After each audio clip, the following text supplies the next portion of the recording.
Bills Mafia on tonight's Air Raid Hour post-game show. We are diving deep into the Buffalo Bills' gut-wrenching defeat at the hands of the Kansas City Chiefs. We will also take a look into what we expect from the 2025 offseason. Stay tuned. This is a breakdown you won't want to miss. But first,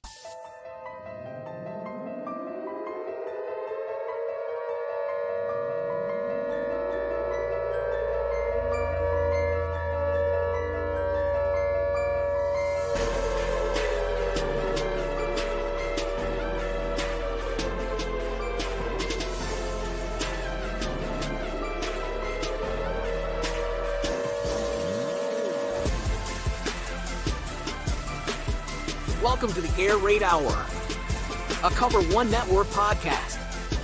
Here are your hosts, Judge Mathis and Tilt Money.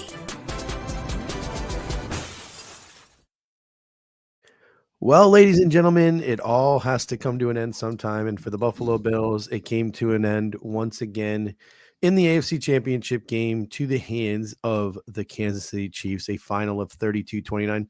My name is Steve Mathis. You can find me on Twitter at The Bills Guys. Joined as always by my co-host Dave Tilton. You can find him on Twitter at Tilt Money. This show brought to you by the Cover One Sports Network and Picasso's Pizza. And Dave, I shared in the pregame a quote that I heard the other day, and that is, pressure is only for people who have something to prove. And I think that quote really encapsulates this football game, because it seems like in parts during this football game, the Buffalo Bills really felt like they had something to prove and they were feeling the pressure. And the Kansas City Chiefs played this game super confident, super laid back. They didn't once look like they felt any of the pressure, despite losing the lead 2 times. I was watching this game, and even though we took the lead twice, I never really felt like the Buffalo Bills were in control. I never really felt like we were going to win the football game from pretty much the second drive onwards. What are your thoughts and your initial reactions to this game? Well, I will say I do agree with you about the pressure statement, right? It's a lot different when you're in a position where you've already won 3 Super Bowls or you've already been to 4 Super Bowls, and you know that there's nothing that's really going to be tarnished at all as far as your legacy or whatever the case may be should you lose that game. And I said this morning on social media, every year that passes by where the Bills lose in the playoffs, and now especially lose to this Kansas City Chiefs team, which is now 4 times in the playoffs, there's just going to be that pressure even more added to each year that goes by to this Bills team. So you think there was a lot of pressure on this team yesterday. Well, if they make it to the playoffs again, which we hope they win next year, and they end up playing this team again, it's going to be even more. And unfortunately, they just haven't been able to beat this team when it counts. I really don't want to hear about how they've beaten them in the regular season, because when it's counted the most, they haven't been able to find a way. I know the margins are slim. I know it's tough to win, but you've now lost to this team 4 of the last 5 playoffs, and it's absolutely this one stings, right? This one's gonna stay with me for a bit. Like I kind of was joking with you a little bit before the show. I was like, this one stings almost more to me than the 13 seconds game. Like, and that's maybe it's exaggeration right now because of how I feel, but I don't know. It somehow feels worse to me right now than that. I just don't know. I don't know how else to describe it. And I want to thank everyone in the comments section, by the way. I've never opened this this application that we use to so many YouTube comments, and we're going to get to some of those comments over the course of the show. I apologize that we can't get to them all from the start, and just a wide range of emotions. We got Brent P coming in saying it was stolen from us. We got Marino's legacy coming in and saying 8 forced punts in the past 5 elimination games. The scheme on defense, the personnel is a clown car. And I think there's going to be a wide range of reactions, and we're certainly not going to gatekeep anyone's reactions to this final score, to another season coming to an end like this. And we're going to run the gambit. And if you guys have comments, and put them in the comment section, and we will talk about it as we go through this sort of group therapy session here, trying to decipher what exactly went wrong for the Buffalo Bills. And this isn't going to be our typical post-game show. I didn't feel like going back and charting like who won the starting field position and who won toxic differential. This is going to be more so, I think, big picture, right? I saw a couple people already talking about like James Cook. Why didn't we feed him the ball 15 more times? Like Greg and Aaron and all them, they got into that last night. We want to talk some more big picture stuff, and we want to talk some more maybe philosophical stuff. I think that's the direction we're going to go, because this game really has me torn. And there are three things that I really just thinking about. We're going to run through those three things over the course of the show. And for every time I think I know who to blame, or every time I think I know where my anger lies, or every time I feel like, all right, I finally understand it and I can finally frame it, there's a whole other side to whatever I'm trying to frame, to whoever I'm trying to blame. There's a completely other side to it that makes just as much sense. And that's what makes this loss so difficult to decipher, because you just don't know where to place the blame. And some people might even say, well, you shouldn't place blame on anybody. Let's not be so toxic. And you have the right to feel that way too. Like, there's just so many ways we can go. And for me, it starts with, I think, what a lot of people wanted to talk about at the end of this game, and that was the officiating. And again, there are two sides to all of this. On one side, on one end of the spectrum, if the officiating is less one-sided in this football game, I think the Buffalo Bills win. And I don't want to be that guy, but I truly feel that way. But at the same time, like I said when we opened the show, I thought the Buffalo Bills' execution in this football game was poor. I thought the Kansas City Chiefs played a better football game than the Buffalo Bills. So those two things kind of cancel each other out when I'm looking for an answer, and I'm trying to point out like how to decipher and figure out how to process this loss.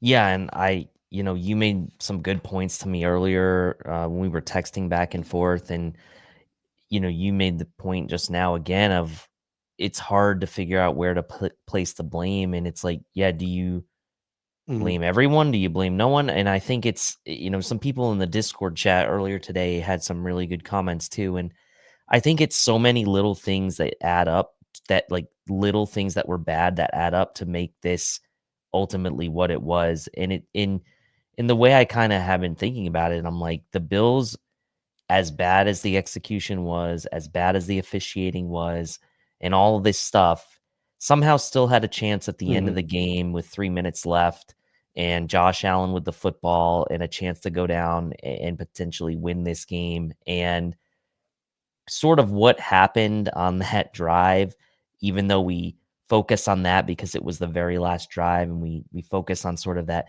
the blitz and the Dalton Kincaid thing, that kind of like surmised like how the entire game went, I felt like, right? It was like you had this opportunity right in front of you, and you thought maybe something good was going to come out of it, and then just by, of course, the slimmest of margins, you fall short once again. And I think when you think of it that way, and like how the Bills actually even stayed in this game, it's pretty remarkable. Yeah.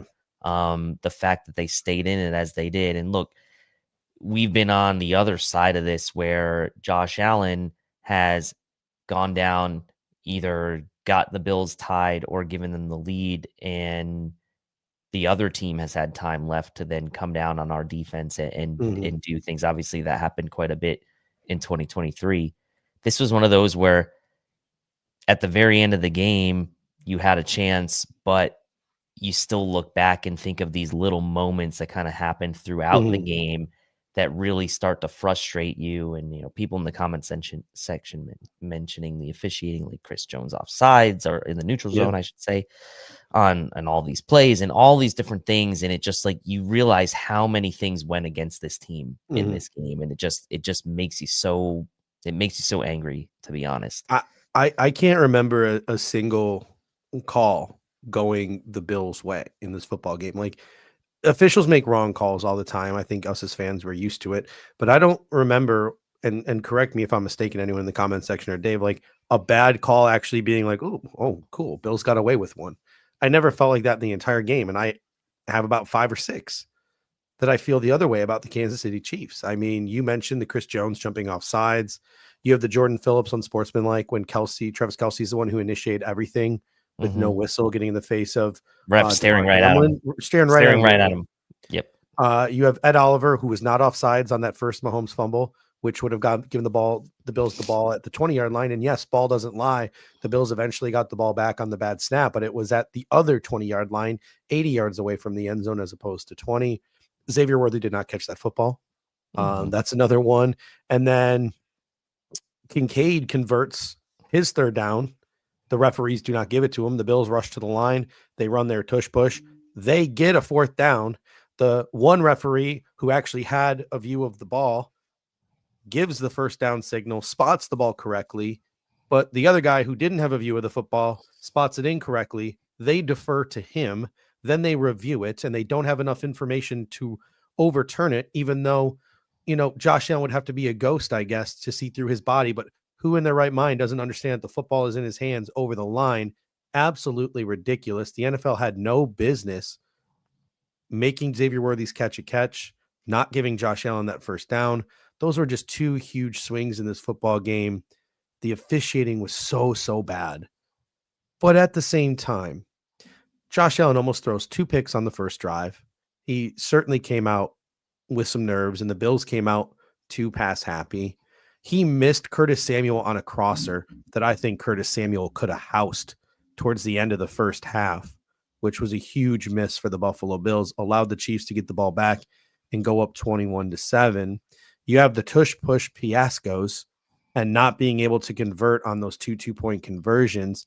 Like, Steve Spagnuolo figured you out, guys. He realized that Allen delays and goes to the left, and they were jumping it. Now, whether they were offsides or not, they still knew exactly where the ball was going, and they were jumping it, and you had no answers for it.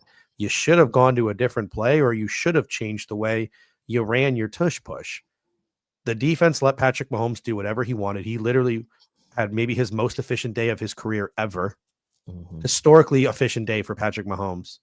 And the open field tackling on passing and running attempts was just awful. And our defensive line, our defensive ends, because the DTs were fine, but our edge rushers just could not set the edge whatsoever. So you have all of these bad calls going against the Buffalo Bills. And at the same time, the Buffalo Bills have all of these execution errors. And then they only lose the game by 3 points. Like, that is what is just so infuriating about this game. It's like you feel like the Bills didn't even play their best. And if the refs just did their jobs, we still would have won. That's the crazy part to me. Yeah, and I think having all of those calls again go against the Bills really started early in the game. But the Xavier Worthy catch, how he had one hand on the ground, one hand barely on the football, and then somehow they say that he had the possession more so than Cole Bishop did, and if anything, probably should have been an incomplete pass. That's pretty brutal. That's pretty brutal to me right there. The first down call, as you mentioned, the one on the far side kind of coming in over the line to gain, and then, gradually kind of moving his way back to line up with the guy on the near side. Nothing went their way in that regard. But you're right about certain things like the tush push or whatever. Like, the Bills were stubborn with that. They kept trying to do it the same way. They knew they weren't having success with it. I mean, you mentioned the 2-point conversion. There were 4 points left on the board there as far as missed 2-point conversions. And in the reality is they didn't even try to change stylistically what they did. In fact, the one time they did, when Josh Allen went up and over the top, they actually got the first down, and he almost fumbled. The worst place to do it. That's the one you do in the end zone, not the one you do in the middle of the football field. But I mean, I was telling Ashley and like my other friends were telling me, like, you just got to go straight up the gut, right? At that point, Eagles do. Like, that's what the Eagles do. Yeah. To get 6 inches, you got to stop doing the east and west thing that wasn't working, going to your left, and just go straight ahead. So, yeah, I mean, it's very rough. And I think maybe that's why I'm struggling with this one so much, is because of all of these little things that kind of added up to ultimately losing again to this same team. Before we get into so much more, a quick word from one of the players who did show up from this game and our sponsors. What's up, y'all? Khalil Shakir here. When I want Buffalo pizza, it's got to be Picasso's. Khalil Shakir. Your team, our pizza. Picasso's. This is Buffalo Pizza. This episode is brought to you by Picasso's Pizza. With 4 convenient locations in Williamsville, West Seneca, Lancaster, and Blaisdell, Picasso's Pizza has been serving Buffalo's best pizza since 1980. Whether you are a local or across the country, you can enjoy their delicious pizza delivered fresh to your door. Visit picassospizza.net to place your order today. Again, that is picassospizza.net. All right. Again, I said it at the top of the show and I'll say it again. One of the things that I really struggle with is the second I think I finally grasped something and I have an understanding of something, someone goes, no, there's a completely other perspective that you're missing out on. And it makes me start to question how I'm feeling. And one of my initial reactions when the game was over was I want to blame the defense. And I think that the defense gave us plenty of ammunition to blame them. The Chiefs scored more points than they have all season. 3 teams now have scored 4 touchdowns and not turned the ball over and lost in the postseason in the modern era of football. The Bills to the Chiefs are now 2 of them.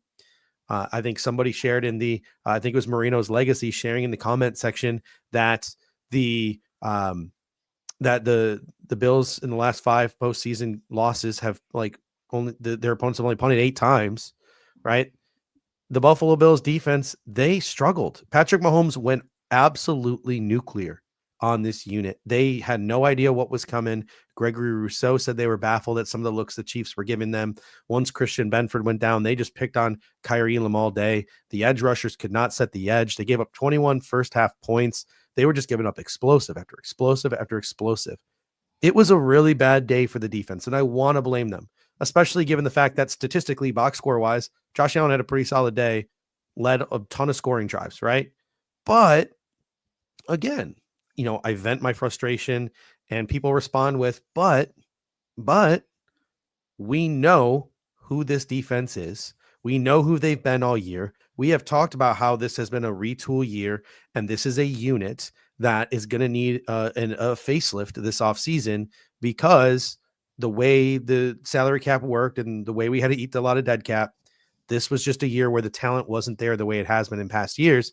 And at the end of the day, we know who they were, and they still gave us the ball back with 2+ minutes and a chance to get the win, and the Bills offense could not take advantage of it. So again, right when you feel like you know who to blame and who to be mad at and who to point the finger at, somebody shares a perspective and you're like, I don't know, man.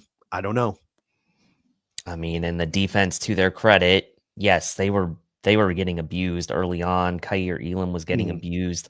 But in the second half, only allowed 11 points, obviously the touchdown and the 2-point conversion, and then the field goal at the end. But again, after giving up 21 first half points, they buckled down pretty well in the second half and gave the offense a chance. And I think, again, could be talking about this defense in a completely different light if the referees call that first down for Josh Allen on that 4th down right around midfield when the Bills were up 1 point at that point in time. They go down and score. Who knows, right? But the Bills defense at the end of the game, when it mattered, they kept the Chiefs out of the end zone. They gave the Bills offense plenty of time, 3.5 minutes and 2 timeouts to go down to march the field and give the team a chance to win. And so I will say, as far as improvements over the course of the game, I think the defense did a better job improving over the course of the game than the offense did.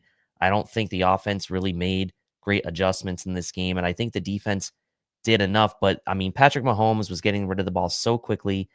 The edges weren't doing a good job in contain. Patrick Mahomes probably used his legs more in this game than he had in essentially any other game this season. The rollout to the right was open for him every single time. He had green grass in front of him. And it makes you frustrated because you feel like that's something Josh Allen could have ended up doing more with his legs. At the end of the day, you look at the sort of the box scores, and they weren't too far different as far as rushing yards between the two, but you certainly felt like Mahomes was a lot more efficient with his runs than Allen was with his. And yeah, Mahomes was just very efficient. the Chiefs started the game. I think at one point they hadn't even had a third down until like their third drive, maybe of the game, their third possession. And at one point, I think they were 3 for 4 to start the game on third downs, 1 for 1 on fourth down. They were averaging close to 10 yards per play in the first half. And so, yeah, I mean, the defense did put this team in a hole, but at the end, like you said, when it mattered, they kept them out of the end zone, surprisingly, because of Phillips' one crazy play, which, by the way, Rousseau, he always sucks you back. He always sucks you back in. Jordan Phillips always finds a way to suck you back in. Carl Rousseau gets his helmet ripped off on that play, by the way, too. The sack, and there was no call on that one either. Carl Thumman comes into the super chat, and there were some super chats from before the show as well. And at the end of the show, I think it was Justin Tyndall. We appreciate you, Justin, as well. And at the end of the show, we will go through every single one of those, and we will talk about those. I just didn't have a chance to dissect them before the show began, so my apologies to you. But Carl comes in and says the game plan should have been to run James Cook down their throat. How many carries did Cook have in the first? Not many. Why did Brady not run? And that's a great question. And I think a lot of people were asking that question over the course of the football game. The Bills have had so much success. We talked on the pregame about setting up those third and short situations and not making Josh Allen be Superman on every play. And the Bills came out, it seemed seemingly very pass heavy. And Josh Allen clearly had was feeling some pressure, and he was pressing a little bit and feeling some nerves. My theory behind the first part is that the Bills assumed that the Chiefs were going to sell out against the run. So they came out pass heavy. They wanted to zig when everyone else think they were going to zag. That's my theory about the beginning of the game. And then at the end of the game, because James Cook wasn't out on the field at the end of the game, my theory was the Bills were just passing the ball. They were running their 2-minute offense, and Ty Johnson is their 2-minute running back. So that's my two theories. Again, we talked about in the pregame. If it was us, we would have came out. We would have been carrying. We would have been carrying the ball a lot more. And Justin Tino comes in. Thank you, Justin. We appreciate you. He says Cook had 4 carries at the half compared to the Buffalo Bills 20 passes. Josh Allen was on pace to throw the ball 40 times. I don't know. Again, I haven't even looked at the box score. That's why I didn't want to do any of that data tracking and stuff today. I don't even know how many passes Josh Allen finished with. 34 attempts. Yeah. And he was on pace for 40. It went down significantly in the second half until that last drive there. The Buffalo Bills had one drive. I think they just ran the ball 95% of the time. So I do think that that's on Joe Brady a little bit. I think he tried to zig when everyone else thought he was going to zag and run the ball down the Chiefs' throats. I think he got a little cute, and I think it bit the Bills in the butt to start the football game. Yeah, I do as well. And I think that you knew that was going to be something that the Bills had an advantage of going into the game. And when they finally did commit to it on that drive in the second half, I think it was their first possession of the second half, it worked incredibly well for them. I mean, Cook was ripping off 5, 6, 7 yards a pop, and they didn't even have to pass the ball. And again, against this Spagnuolo defense, where he's going to be creative with the blitzes and he's going to have some things that you hadn't seen before, as as the guys in the locker room alluded to, Osiris Torrance you mentioned. Then what do you do to neutralize that? We said in the pregame, you run the ball, you keep Patrick Mahomes off the field. Your defense was undermanned again, as it has been in these playoff games. Benford was out early. They weren't getting to Mahomes because he was getting rid of the ball so quickly, and they were just having their way marching down the field. You had to neutralize it somehow. And when they finally did commit to it in the second half, it worked. But then right at the end of the game, 3.5 minutes to go, they went away from it again. I don't know if something was wrong with Cook, or like you said, they were in their 2-minute offense. And things just really started out poorly, obviously, after that first toss to Ty Johnson. Now they were able to get the one first down after that, but my goodness, I think that, it certainly seemed like an odd approach outside of that one drive. Yeah, and then I guess we got to talk about the final play. The final, play that mattered. Our final offensive play as we're driving to win the game. We find ourselves in a 4th and 5 situation. Khalil Shakir runs the orbit motion. Steve Spagnuolo. I mean, the Buffalo Bills said that the way that the game had tended, every tendency said that they were going to blitz one way. And Steve Spagnuolo, he was saving that one blitz for that one moment, because he should be in the Hall of Fame. Steve Spagnuolo, just incredible. And he blitzed in a way the Buffalo Bills did not expect. Josh Allen all year has been really good at setting the protections and figuring out who's coming from where and doing all those things. He just wasn't on that play because Steve Spagnuolo he out coached us there. And he sends that pressure up the middle. And I don't care whatever Benjamin Solak said, there was no way to get the ball back to Khalil Shakir on that orbit motion, 3 yards behind the line of scrimmage. His back was freaking turned. And then he would have had run plenty of ways to get that first down. The only play that Josh Allen had was the play that he made. Dalton Kincaid was wide stinking open. It was a broken coverage because of that blitz. Allen made the best toss he could. It was a pretty darn good toss given the circumstances. Very few quarterbacks could make the toss that Josh Allen made. Dalton Kincaid. Here's what I'm going to say to this. And everyone wanted to make excuses for Dalton Kincaid after the game. Dawson Knox said he's playing on a partially torn, PCL in one leg and he had a knee injury on the other leg and he shouldn't even have been out there. And he's a warrior and this and that. And I don't disagree. And maybe we should be a little bit less down on Dalton Kincaid's upside now, understanding what he's going through. But at the end of the day, and I said this in the Cover One group chat and I got some pushback and I do not care. The difference between the Buffalo Bills and the Kansas City Chiefs is Dalton Kincaid drops that pass and Travis Kelce catches it 100 times out of 100. 100 times out of 100, Travis Kelce makes that play. Like, they're just built different there. No Bills player was big enough to meet that moment and to catch that football. Travis Kelce would have. He would have caught it because he's just built different than what we have right now. And that's what's frustrating as well. Yeah, it's frustrating to see that. Frustrating to see a first-round pick kind of come up short. Really kind of put the cap on what was a pretty disappointing season, you'd have to say, for Dalton Kincaid in his sophomore campaign. Coming off a 73 catch season a year ago. I know he missed time and only played in 13 games, only started 9 games this year. But only 44 catches for him, under 500 yards. Only 2 touchdowns. I think by all accounts, everyone, including himself, would say it wasn't the year he wanted and had a chance, really, right? Again, we said in the pregame, there was going to be opportunities for the tight ends. They didn't really use them much in the game plan over the middle of the field. But at the end of the game, Dalton Kincaid could have righted many wrongs or kind of at least made up for what was deemed and should be deemed a subpar season with one singular play, and it just didn't happen. And it just felt like that kind of totally summed up maybe his season and kind of summed up exactly kind of, again, how the Bills will find another interesting way to lose a game to this team. And you certainly feel like if it was someone else, like on the other side, they would have made the play. It is unfortunate. It's unfortunate to see your first round pick from a year ago not contribute.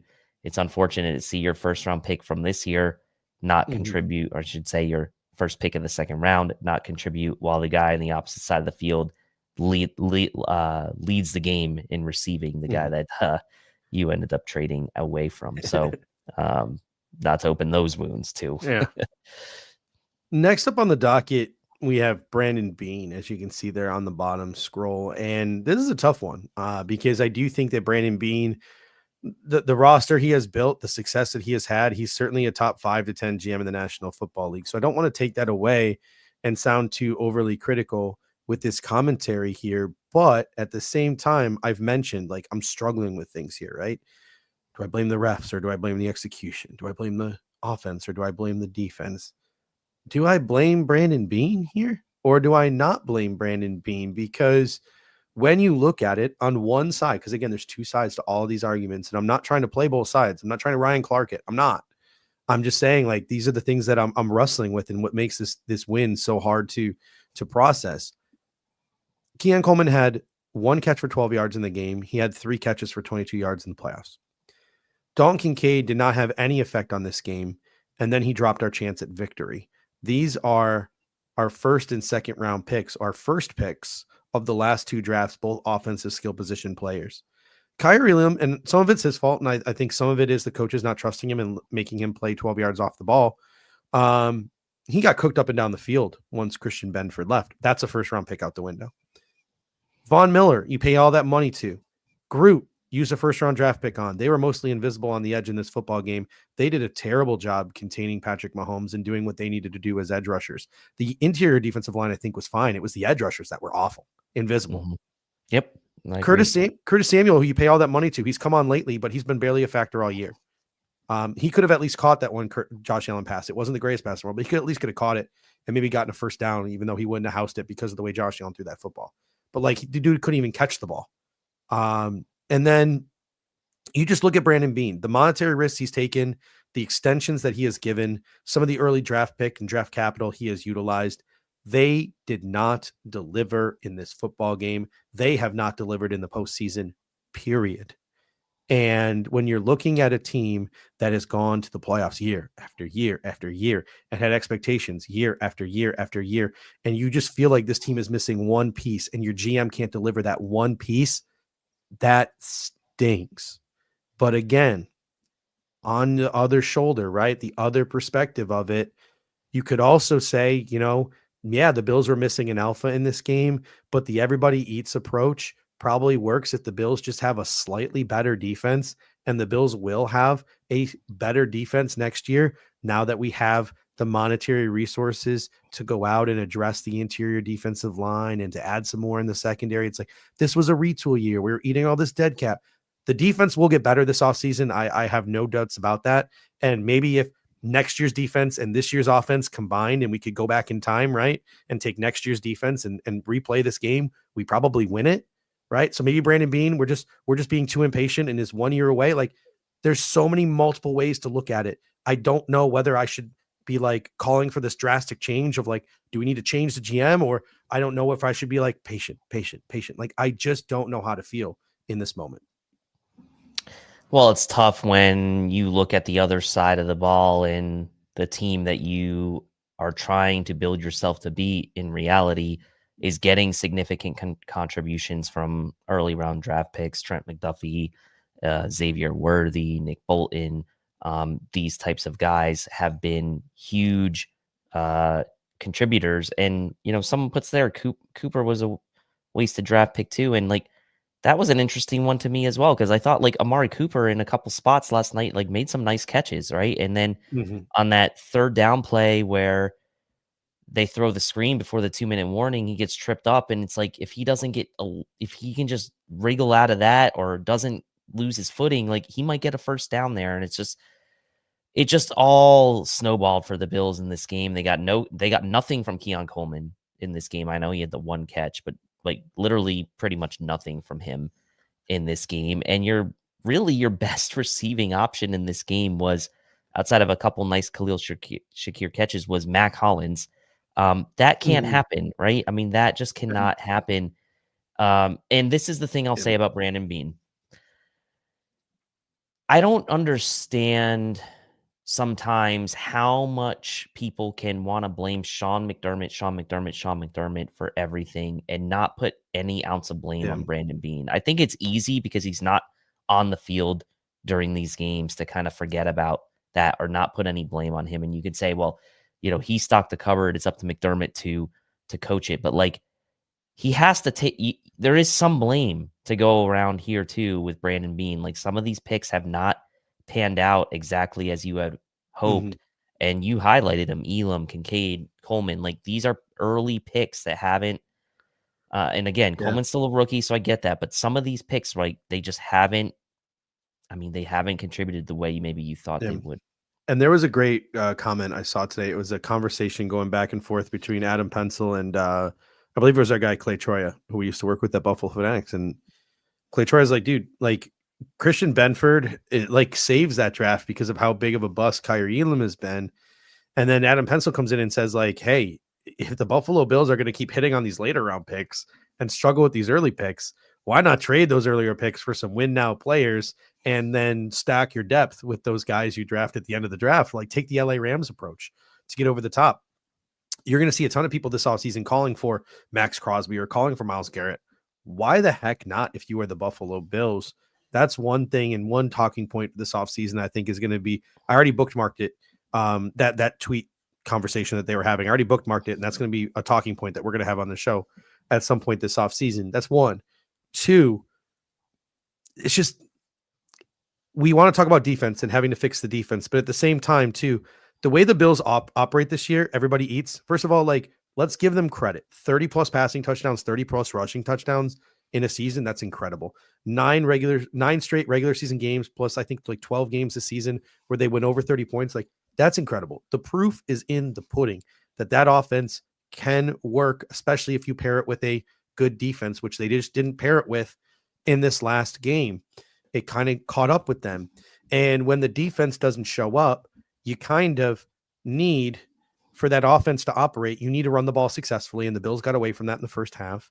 And you need to draw the safeties in because your receivers kind of aren't good.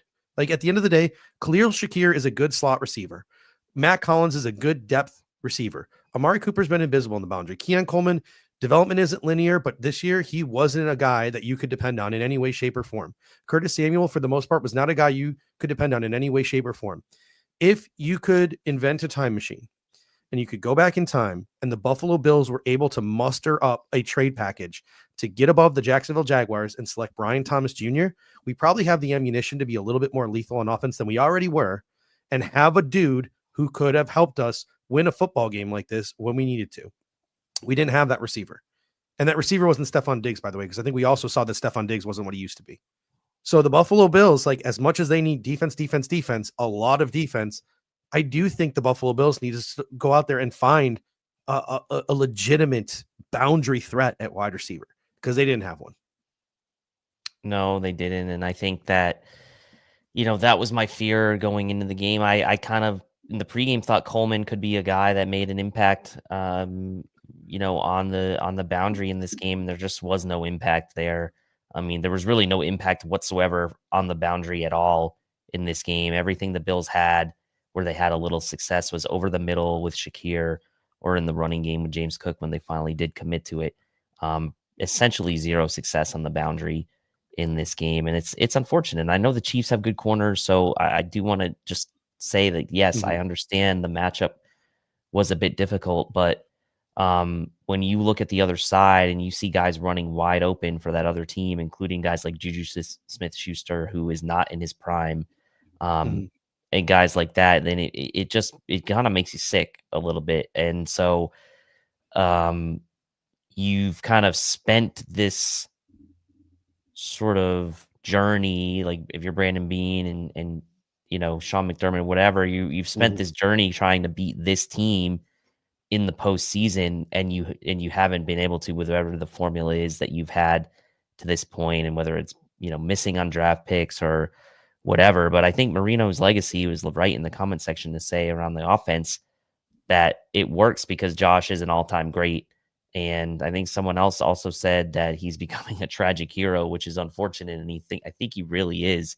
And I feel bad because, like Dan Orlovsky said today, like, this team is like haunted, and like Josh Allen is like maybe the most haunted player now in the NFL. And it feels like we're wasting an all-time great. And I was talking to a couple of my friends and I'm like, look, like, if the Bills can't win a Super Bowl with Josh Allen, then I don't know if they're ever going to be able to. Like, this team might be haunted. And I hate to say that, but it's like you are wasting an all-time great in a sense when each time in the postseason you go out there and this guy plays really well and you still haven't been able to win one of these games.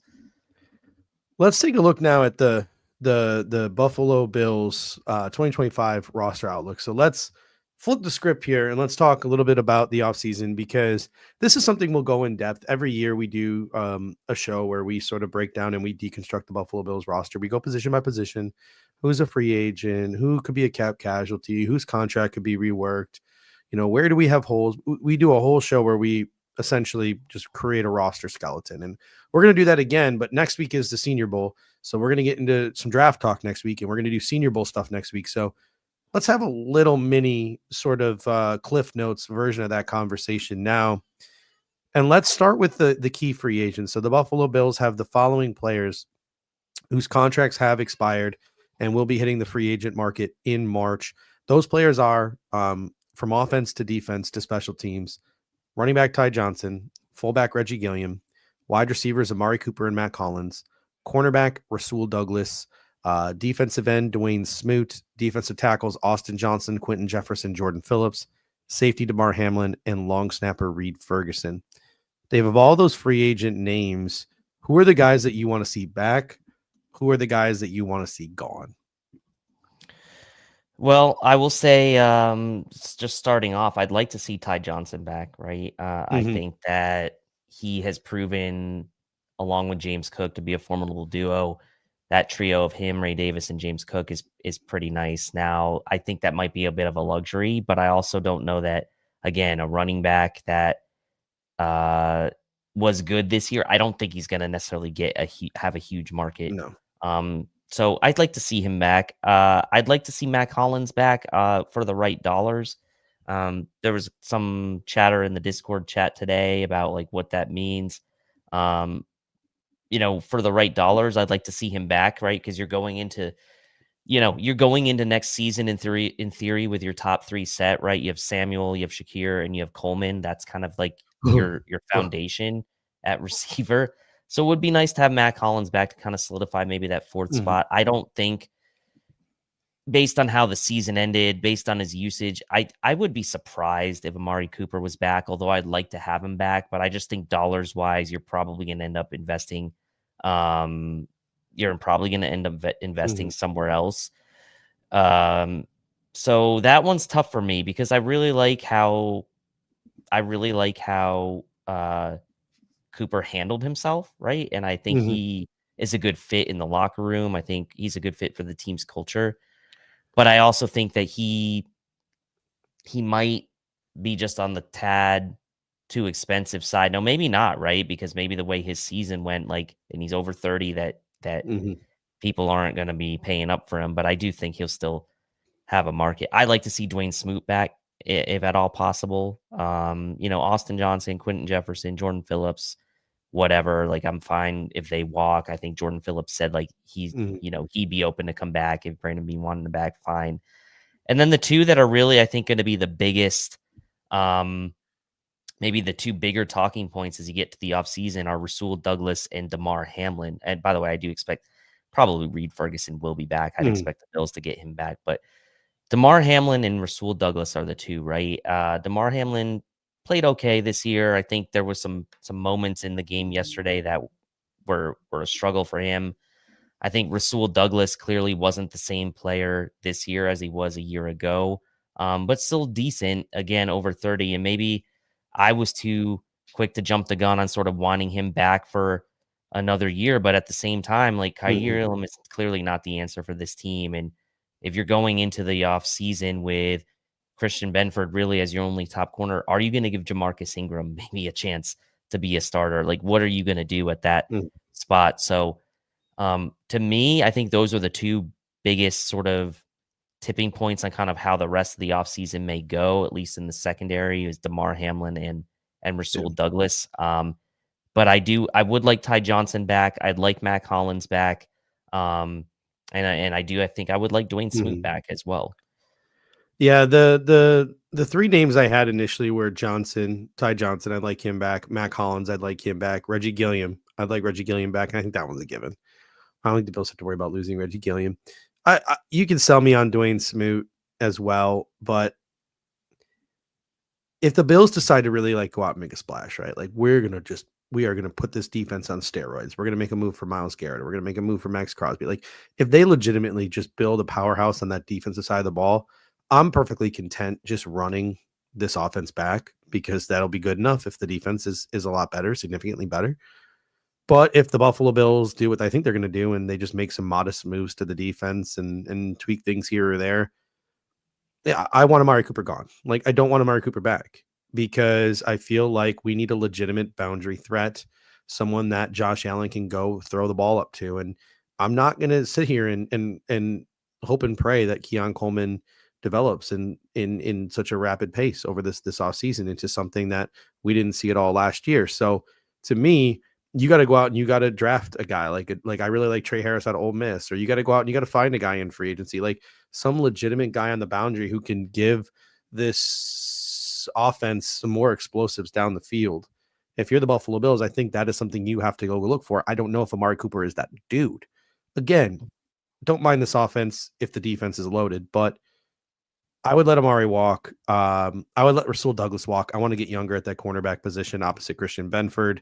I would let Austin Johnson, Quentin Jefferson, Jordan Phillips walk. I would let DeMar Hamlin walk. I want Cole Bishop and Taylor Rapp to be my starters, and I want the guys behind them to have upside. I just don't think DeMar has upside, and I want to have that upside there. So to me, I'm being a Scrooge here. I want most of these guys gone. Like Johnson, Gilliam, Holland, Smoot, Reed Ferguson. Obviously, like if the Bills feel like they need to go somewhere new at long snapper, go for it.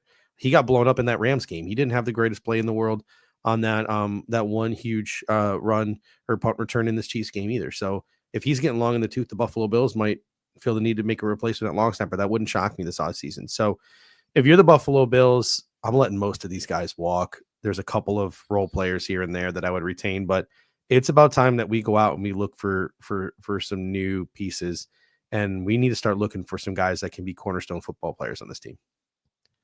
Yeah, and I mean, it seems like people have a mixed feedback on Amari Cooper. I do think as a fit, he's good for the locker room, but I just think dollars wise, like I said, I just don't see it. And I'm not mad about the draft pick, by the way, and giving that up and trying to kind of get someone like that for this season. Like you didn't have to do, you didn't have to invest a ton. You have draft picks, obviously, for 2025. Like you're not in bad shape when it comes to draft picks. So I do think there's a bit of retooling there. If you reflect and think about it, is this supposed to be a retooling year anyway? Okay, fine. But yeah, to me, the biggest thing going into next season is like you still paid Curtis Samuel that 3-year, $33 million contract. Like I feel like you've got to start finding a way this offseason to figure out how you're going to feature him more. Because I did like how he came on at the end of the season, and obviously he made that fourth down touchdown catch, but you paid him like you were going to use him to be a pretty integral part of the offense. So maybe like there is something still untapped there that we can point to as well. But yeah, I would agree that probably means likely no Amari Cooper back next year. There are a ton of players on this team making a lot of money next year that didn't exactly live up to their contracts in 2024. It's a pretty large list of names, starting with Von Miller. Von Miller started to look a lot better towards the end of the season. He provided the Buffalo Bills with a little bit of pass rush. It was not there against the Kansas City Chiefs. He is getting paid immensely more than the caliber of player he is today. I was not a big fan of his post-game commentary either. Oh, that was like really exciting. That might be the most fun game I've ever participated in. Shut up, Vaughn. We just lost. Like, I don't need to hear you saying that was the most fun game you ever played in or the most entertaining game. Like, I didn't need to hear that shit. You're Von freaking Miller, dude. Like, those are not the words I want to hear from you. You got Curtis Samuel, right? Who did not play up to his contract this year. Dawson Knox had a great year, but he didn't play up to his contract. Tyler Bass maybe saved himself with his late season run, but he certainly did not play up to his contract. Kyer Elam, first round pick on that first round pick rookie deal, did not live up to his contract. Matt Milano, a lot of money for a guy who's getting older, maybe getting a little slower, and misses a lot of time with injuries. Daquan Jones, paying a lot of money to that guy. He didn't exactly deliver until late in the season. And then you have Mitch Trubisky as well. Mitch, to me, I think he's probably gone. Mike White got that 2-year deal when he was signed off the practice squad. Mitch Trubisky's contract is the easiest one to get off of, but who knows? Maybe the Buffalo Bills keep Mitch Trubisky in tow. I think Kyer Elam is gone this offseason. I know he's got 1 year left on his contract, and it's like a relatively low amount of money, but it just seems to me like a trade would be best for all parties involved. Just get what you can get, a 6th to 7th round pick, whatever, a pick swap. Just let him go somewhere else to a coaching staff that believes in him and will give him a legitimate shot. His bridges, I think, are burned here. Just a waste of a pick. But the rest of the guys, again, we can have a conversation with our guy, Greg Consett, who's the cap master. Maybe a couple of these guys take some pay cuts and rework their deals, but you're not getting out of any of these other contracts at all. Like, you're stuck with them.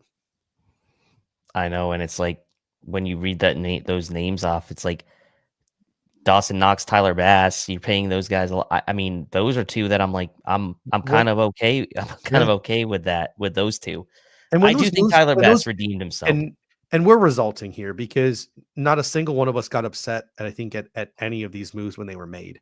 We're upset now. Like, so at the end of the day, it is what it is. But also, like, when you are judging a GM, resulting is part of the game, right? Like, okay, everything. I might have agreed with you, but that just makes me stupid too because it hasn't worked. But it's going to be tough, and there's going to be some guys that are overpaid on this football team, and it's going to affect our ability to add some talent in some certain places, and that's going to sting. Yeah, I mean, Kyer Elam really stings because you look at Trent McDuffie on the other side, picked a couple picks before, and it's just night and day how those trajectories for each of their careers have looked to this point. I mean, if someone's willing to trade for Kyer Elam, of course I'm listening to that phone call, but I wonder if anyone's even going to be willing to give up any. You see guys get moved. Like, didn't Emmanuel Forbes get traded in season? Like, you see, Yeah, like, true.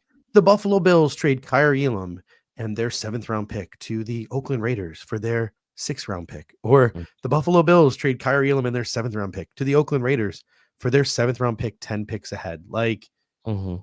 I think you're better off trading him and like moving up 15 draft spots than you are just outright cutting him. I think someone would have a good grade on Kyer Elam and see he's on the last year of his rookie deal and think to themselves, like, that's not that much money for a guy who's got some ceiling. Maybe he'll be better in our system. Like, everyone in the comments saying, just cut him, just cut him. I don't disagree, but I also think you can get something for him. Yeah.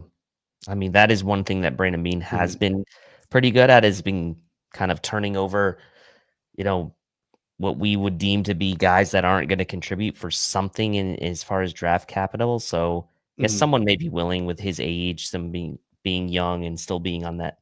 It just would be, again, a real shame to see that play out, just because then that is the final kind of straw. Although I don't think at this point, like you said, Bridges, but whatever term you want to use, like it's not working for him here. Like, it's just not. And so, yes, you see Rasul Douglas probably not coming back. Do you risk not having another guy? But then again, you have Jamarcus Ingram there and you have Christian Benford. Like, maybe you're comfortable with those two guys being your guys going into the start of the season. But it really kind of shows you, is it McDermott really trusting in Kyer Elam in this game to not give Jamarcus Ingram a chance? Or because at times Jamarcus Ingram has played solidly and you wonder, like, what happened there? Like, were they truly trying to give Kyer Elam a chance there, or was it stubbornness because he was the high draft pick? I don't know. So on the other end of the spectrum, you have a number of players that the Buffalo Bills need to possibly extend their contracts, as they are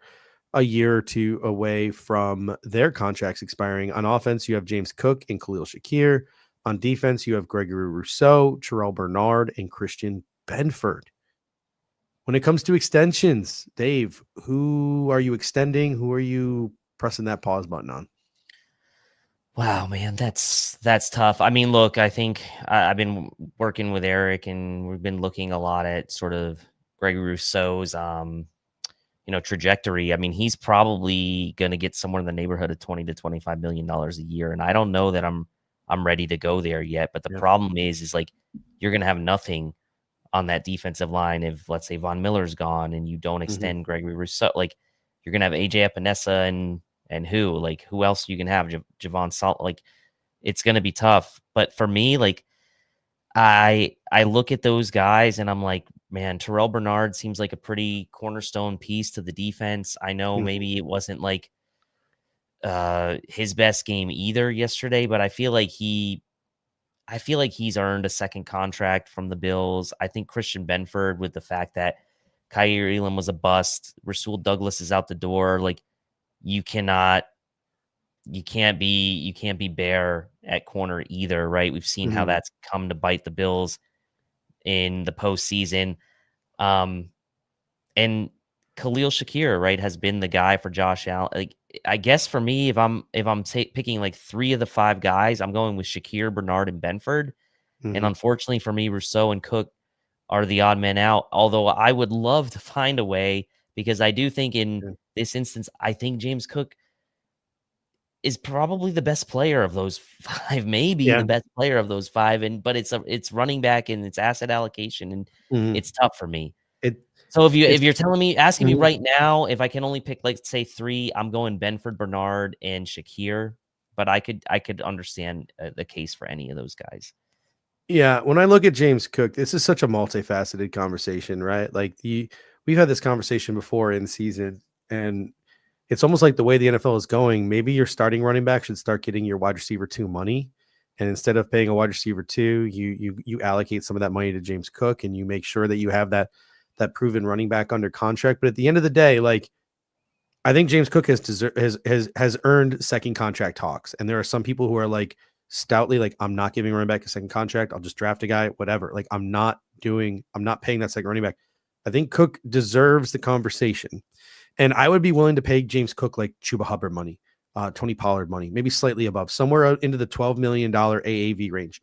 I'd be willing to go there with James Cook, especially if it's like a shorter 2 or 3 year deal, something you can get out of before he really hits that age 30 wall.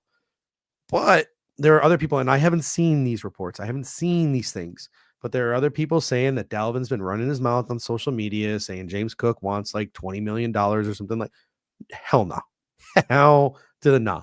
Like if James Cook wants anything above like 13, 14, 15 million AAV, bye-bye. Like, and that's just the reality of the situation. You can go out and you can what's the Moneyball term? You can replace him in the aggregate, right? Like just you're not giving James Cook 15, $16 million. Raheem Mostert just ran for like 20 tutties last year and then disappeared this year.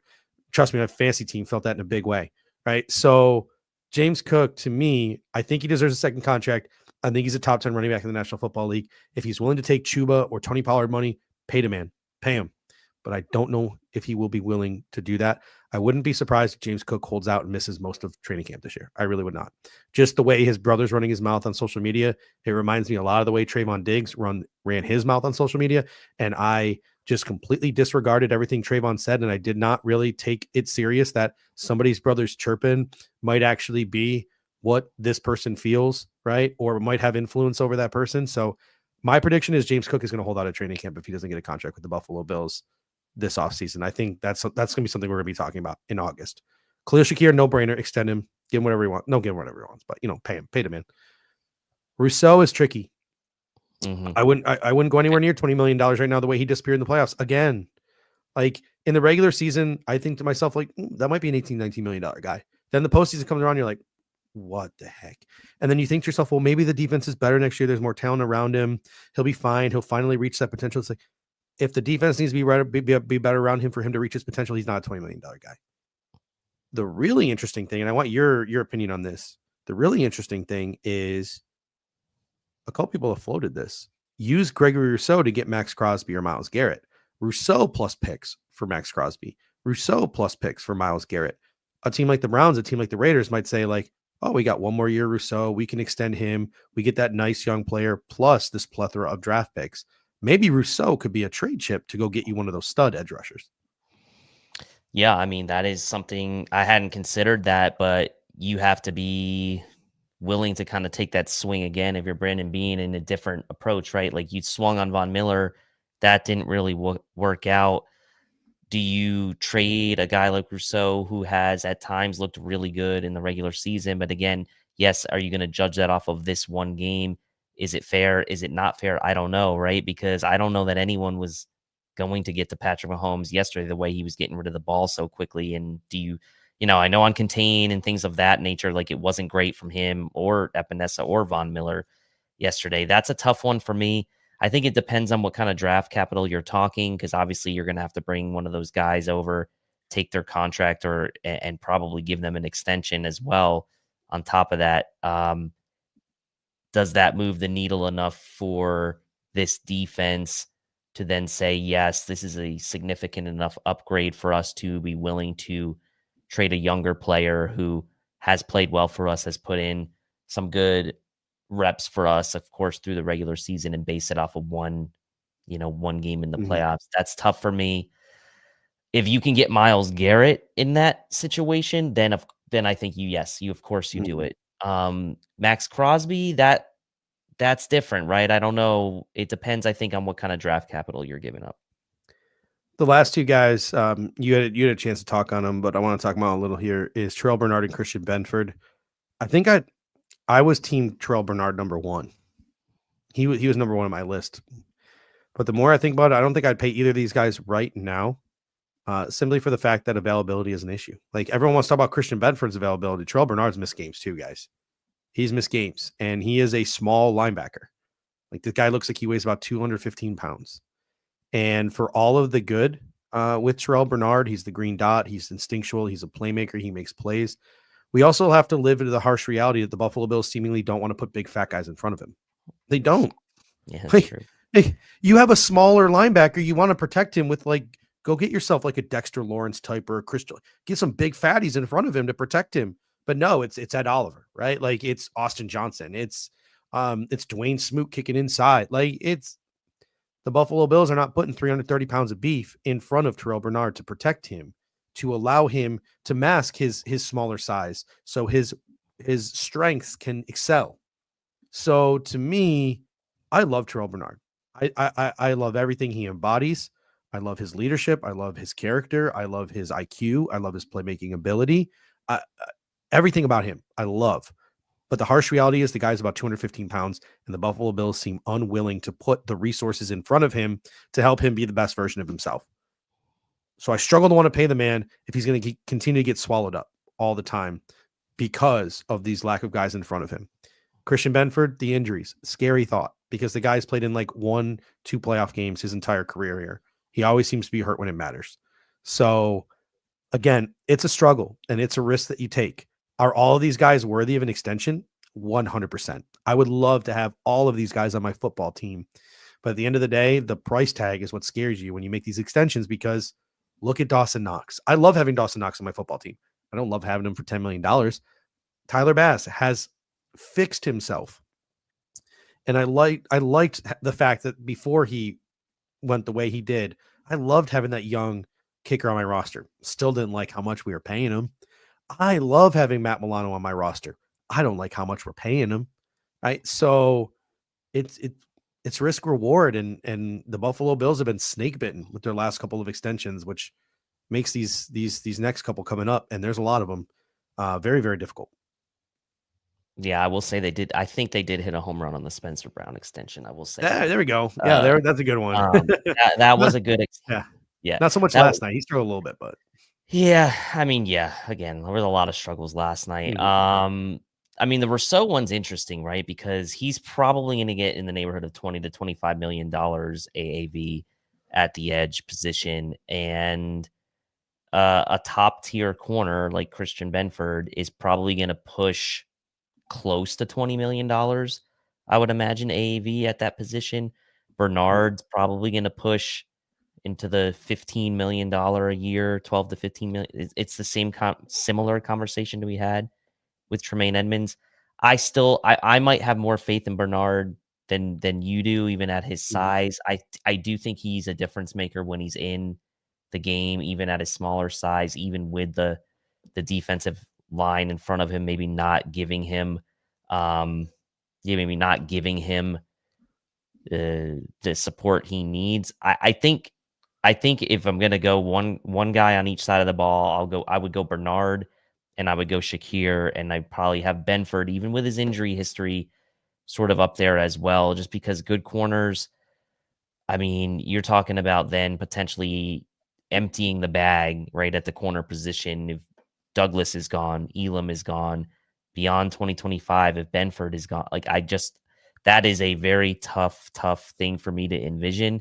Unless the Bills go out and they draft a corner in the first round this year, maybe that triggers them to give Rousseau an extension or something like that, and they do want to move.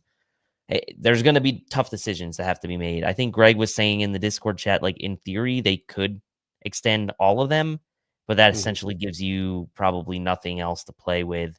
Yep. And just realistically, that's not going to happen, right? They're not going to do that. So they're going to have to pick and choose which of these guys, how many, if any, they will give an extension. I do expect one or two of these guys surely would get one, but it's hard to say which ones will right now and which ones they will value the most. Looking at some other things that could change for the Buffalo Bills this offseason, if Matthew Smiley isn't fired by the end of the week, I think we riot.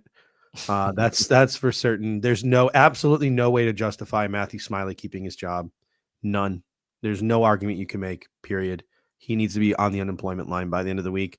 There are a lot of qualified special teams coaches out there that have been fired and caught in the coaching carousel. Go out and find yourself one and hire him, bring him in. Another sneaky coach that I think needs to be fired. And again, we don't know what's going on inside and outside the room, but at the end of the day, Marcus West was like a collegiate assistant defensive line coach, and he was brought in here to be assistant defensive line coach and then promoted to defensive line coach when Eric Washington left. Kick him to the curb and go out and find your defensive line version of Aaron Cromer. Go find an experienced defensive line coach, a guy who's been there, done that, a guy with a track record. Swallow your pride, Sean McDermott. Hire somebody out of your inner circle, someone you don't have a connection to. I don't care. Go find someone who's been there, done that, coach defensive line, coach edge rushers, coach the IDL, hire him. Find your defensive line version of Aaron Cromer. Yeah, you have to, because that's, that defensive line. It's funny because every year we talk about defensive line with this team. And to be honest, they've put a lot of resources into the defensive line and different versions of this defensive line each and every year. And it seems like each and every year there's something that goes awry with the defensive line. Now, I'll say Ed Oliver played his ass off last night. I commend him for stepping his game up as the season went on. I certainly think, as far as past postseasons go compared to this postseason, Ed Oliver showed up this postseason. I'll give him a lot of credit. But on the edges especially, I think that's where we're really going to need some help as far as coaching is concerned, as far as talent is concerned. And that is unfortunate too, because you have invested in Rousseau, you have invested in Epinesa, you gave Von Miller the big, and that combination just, it's tough to say it was a total failure, because it wasn't a total failure. And again, we're going to come back to this singular game and kind of try to draw conclusions, but they do need something, some kind of spark, in anticipation that Von Miller will be gone. This certainly can make a change with the coaching on the defensive line as well. Yeah, we got Kurobing coming in saying, what about Rob Boris, RJ Melville, mentioning Adam Henry, the wide receivers coach. I'm sure there are other coaches we could have a conversation about. Those are just the big two that stuck out to me. All the other ones, it's like whatever happens. We can have that conversation as the offseason goes along. There was a comment that I starred earlier that I want to talk about here, and that was from Marino's Legacy. He said, we'll probably draft Jack Sawyer at pick 30, Chris Kelsey 2.0. I'll tell you right now, like, we're going to be probably live doing the first round of the draft for cover one.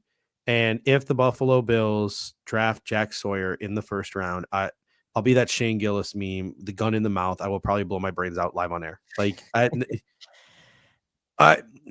sure there are some Ohio State fans in here. I'm sure there are some people that got sold a bag of goods, during the college football playoff, and think that Jack Sawyer is some amazing football player. He's a terrible athlete. He's not that good of a pass rusher. He's just a rotational defensive end.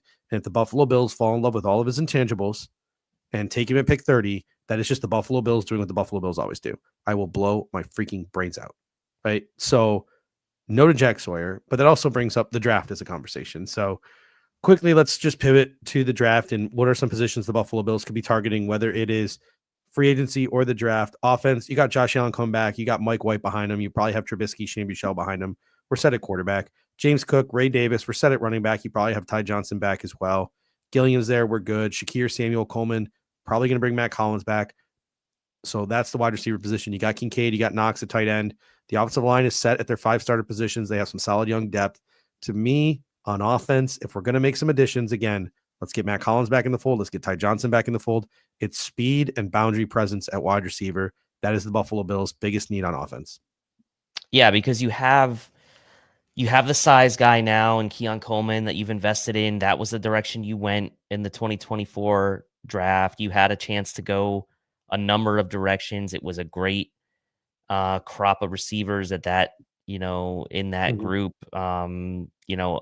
Bills didn't have a chance to get Brian Thomas, but they had, McConkey, Worthy, Coleman. They went with Coleman in that situation. So now you kind of need something probably in 2025 to complement that a bit. You need some more speed.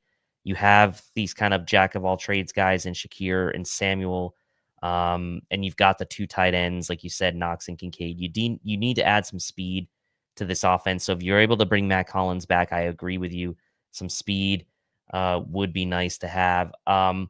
Look, I don't necessarily need it to be a boundary presence per se, although that would be nice because I'd like to see another year with what Keon Coleman can do. Maybe Samuel a little bit more on the boundary as well. We'll see, but you need speed one way or another. So I think that is something that certainly will be on my mind as it comes to the draft at the receiver position. The defense is a completely other story. It's a complete other story than the offense. Offense is like receiver, cool. That's all we got to really do. Defense, Rousseau, Epinesa, Solomon, I think are the only guarantees at edge rusher that will be back. I don't think it's a guarantee Vaughn is back. Smoot's a free agent. Interior defensive line, I think the only guarantees that'll be back are Ed Oliver and Dwayne Carter. I don't think it's a guarantee Daquan Jones is back. All the other IDLs are free agents. At linebacker, you got Bernard, Milano, Williams, Ulofoshio, Spector, and Dreesen. You're kind of set there, but I also have a feeling the Buffalo Bills feel like they could add another linebacker. They always feel like they could add another linebacker. It's in their DNA. At cornerback, it's really Christian Benford and then a blank canvas because Kyrie Elam, in my opinion, is going to get moved. Rasul Douglas is a UFA. Jamarcus Ingram is Jamarcus Ingram. He's a depth corner. Nickel, Teron Johnson, Cam Lewis, you're kind of set there. So it's really boundary corner. At safety, you have Taylor Rapp, Cole Bishop, who are probably going to be next year's starters, but you'd like some higher upside depth behind them, especially with DeMar Hamlin in free agency. So I look at the defense and I'm like, pass rushers, please. Bigger IDLs, please. Cornerbacks, yes. Safety depth and competition for the two guys who are probably going to be at the top of the depth chart, yes, please. Literally every level of this defense could use an upgrade. And I honestly wouldn't be mad. Like if we're sitting at 30 and Jahad Campbell from Alabama is on the board, that freak ass athlete at linebacker who you can just move all around and just do freaky things with.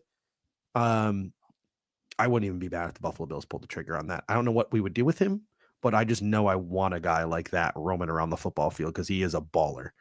So I would even be okay with a linebacker if it's the right linebacker. We literally need every position group.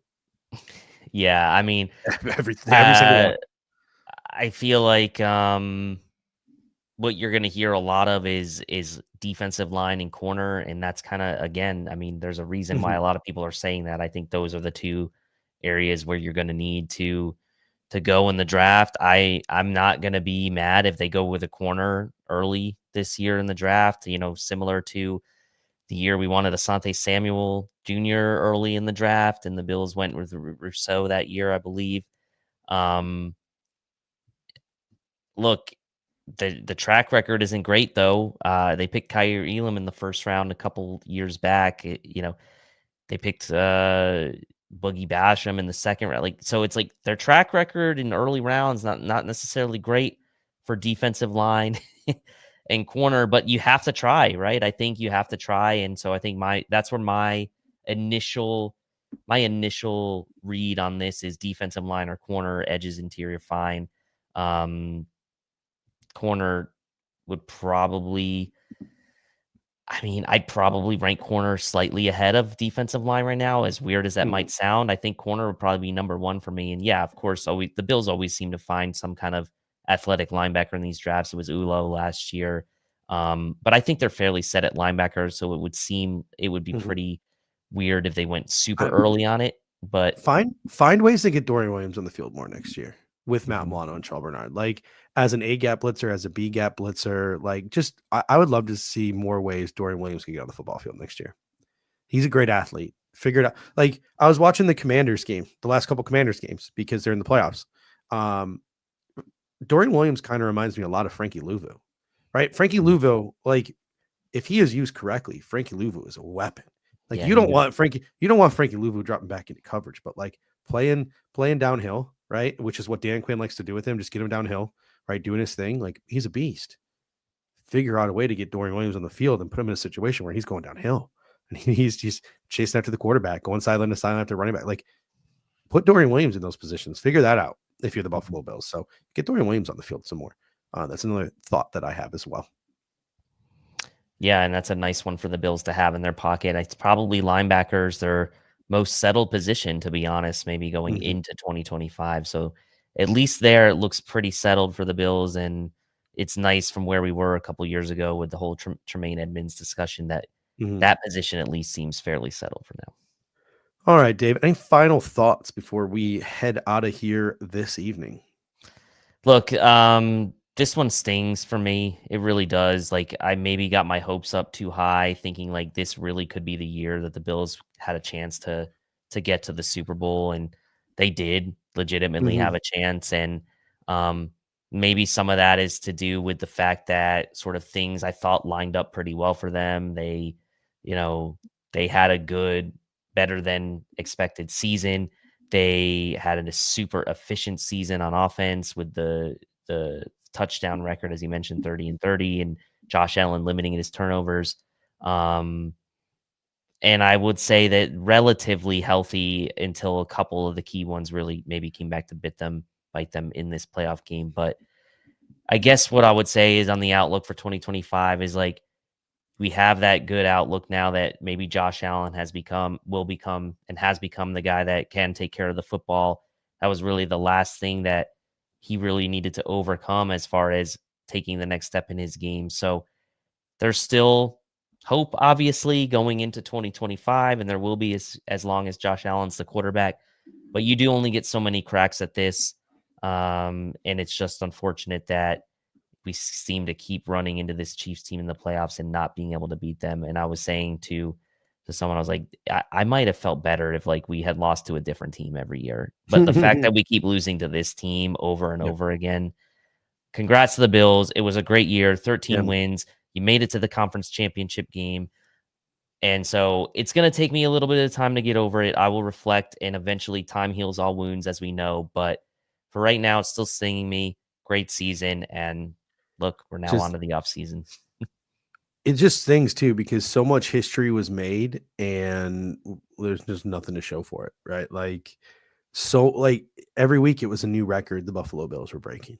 We're the Mhm. first team to do this, first team to do that, first team in the modern era to do this, first team in 15 years to do this, first quarterback to do, like, every week it was something new and it was incredible and it was fun and it just felt like the team of destiny, and then it just all came crashing down yesterday. Mhm. So that We're stinks. all in it together, though. It That's the big thing. stings. We're It's all in coming. together. I hope this helped, guys. Speaking of setting records, I want to thank you guys. Dave, I don't know if you know this or not, but we had over 100,000 viewers this Wow. season in the Air Raid Hour. We averaged 3,000 people a show between audio and video. You guys are absolutely incredible. Like, again, every week we have our show notes and we follow our show script, but you guys just add so much more to the conversation. You add segments that we were never going to talk about. So you guys are incredible. You guys are awesome. Thank you for bringing it in the comment section all year. And we are not done. We're starting the Senior Bowl next week. We got the Senior Bowl. We got the Shrine game this Thursday. We got the Senior Bowl game this Saturday. I already have all my bookmarks on Twitter and I'm taking my notes and I'm doing all these things. So we're going to bring you all the takeaways from that on Monday's show. And then from there, we are just going to start talking off season. And I know one of the conversations I was having with you, I want to go heavier draft this year than I do free agency, just because like free agency is so weird. You fall in love with this guy and you want him, and next thing you know, he gets tagged or he gets extended. Like all of a sudden, this guy just out of nowhere becomes an option that never was an option because he was waived or cut or cap casualty or this or that. It's just there's just so many moving parts and so many things. Like we'll do shows, like we'll do a couple shows where we like here's some guys we like, here's some guys we like, but I'm just so sick and tired of just digging into like all of these free agents. 95% of them are like absolute retreads. I want the new shiny exciting things in the NFL draft. I don't know if you're feeling the same thing as I am this year. I Well, want to look, be more reactionary to free agency than anticipatory. yeah, and I think people who follow us, Mhm. right, know that the draft is our love, right? We do love the draft as far as the off-season Mhm. events are concerned, free agency, draft, training camp, blah blah blah, all that stuff. The draft is really, I think, our favorite part of the off season, and I think it's where I know for me that's where I put in the most work in the off Mhm. season is preparing for the draft. And I think too, even with the Bills and all these different free agents, the free agent class for where the Bills need help is not great at some of these positions. There's some names we'll go through it obviously at times, Mhm. but the draft is really, I think, where the Bills are going to have to start hitting on some of these some of these picks and where the future of this team is really going to have to come from, right? And maybe there's a trade or something that happens, and of course we'll get into that. But yeah, Greg, I'm sure will do his salary cap show, and they'll go over free agents, and there will be plenty of free agent talk on the Cover One Network. But as you guys know, who have followed us for a long time, we will really focus on the draft quite a bit, and hopefully you'll be along there with us, as you always are. So, like you said, Steve, thanks to everybody who tunes in every week. It really means a lot to us. At the end of every show, I always ask you guys if you could help us out by doing 3 things. Today, I'm going to change it up. I'm going to ask you if there are 4 things that you can do to help us out. I'm going to start with the usual. I'm going to start with the first 3 things. Number 1, smash that like button. That really helps us out. If you smash that like button, it helps boost us in the algorithm, helps get us in front of more eyeballs. Number 2, if you really like what we're doing here, word of mouth, organic growth, that's what we want. We want people here, not because an algorithm brought them here. We want people here because people have told them, like, hey, this is an awesome experience. Come experience this with us. So if you can click that share button and you can send a text message, or you can post it on your social and just tell people what we're all about here at the Air Raid Hour, we would greatly appreciate that. Number 3, back to the whole algorithm thing. If you could just, after the show is done being live and it's on demand, it's on replay, leave a comment in that comment section. It can be anything you want. I don't care. You can call me names. Don't call Dave names. He didn't do anything to you. I'm the one who brings the pain. All right. You can leave negative comments about me. You can leave positive comments about Dave. Probably not so much about me. You can leave additional comments, anything else you want to talk about. We'll try to respond over the course of the week. The more comments in that comment section, the more it's filled up. Helps boost us in the algorithm as well. You guys have done an awesome job helping us out. Our show, the comments have been on fire lately. On fire. And it really helps us. And I do my best to get in there and respond to everyone who comments. And then last but not least, the 4th thing that you guys can do to help us out is don't leave. There is a large number of people in the off season that check out. Like, they're there for the regular season and they're there for the postseason. Trust me. Like, I think we do some special stuff here in the off season. I think we do some awesome stuff here in the off season. We have some awesome conversation. I think it makes us better fans. I think it makes us a better community. I know some of you are going to be like, I'll see you in September. Give us a shot. Give us a shot, right? Stick with us the next couple of weeks. Here's some of the conversations that we're going to have. Stick with us. Give us a shot. And trust me, I don't think that you will be disappointed. So again, thank you guys so much. Big Scooby says we ain't going nowhere. I appreciate that. We appreciate all the kind words. And Dave, I don't know about you, but until next Monday, go Bills. Go Bills. Thank you for watching tonight's episode of the Air Raid Hour. Make sure to hit that like button on the way out. If you are catching the show on demand, leave a reply in the comment section and we will respond over the course of the week. You can always listen to every episode next day on all major podcasting platforms, including Apple Podcasts and Spotify, by searching Air Raid Buffalo. Thank you for your continued support, and as always, go Bills!